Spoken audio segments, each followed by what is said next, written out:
Hello hello, আজকে mini ব্লগটা শুরু করছি এখান থেকে। আমি যাচ্ছি হাওড়া স্টেশনে।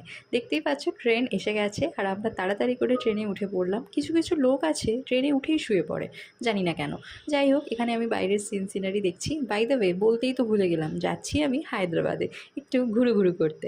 তো এরপর দেখতে দেখতে দুপুর হয়ে গেল আর আমরা খেয়ে নিলাম লাঞ্চে ফ্রাইড রাইস, চিলি চিকেন সব আমরা বাড়ি থেকে রান্না করে এনেছিলাম। আর মোটামুটি একটা ফিস্ট হয়ে গেল। এই যে এখানে এই ছেলেটা ঘুমিয়েও পড়েছে আর আমি চলে গেলাম একটু দরজার কাছে, ঠিক বাইরের দৃশ্য দেখছিলাম আর হাওয়া খাচ্ছিলাম। এরপর আমি চলে এলাম নিজের সিটে। আর আমার না ভীষণ ভালো লাগে এরকম ট্রেনে বসে বসে বাইরের সিনারি দেখতে। তোমরা আমাকে কমেন্ট করে জানিও তোমাদের কার কার এরকম ভালো লাগে।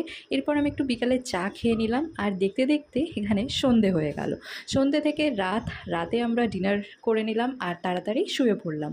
এরপর এটা হচ্ছে পরের দিনের সকালবেলা, আমরা পৌঁছে গেছি হায়দ্রাবাদে। সো নেক্সট ব্লগের জন্য প্লিজ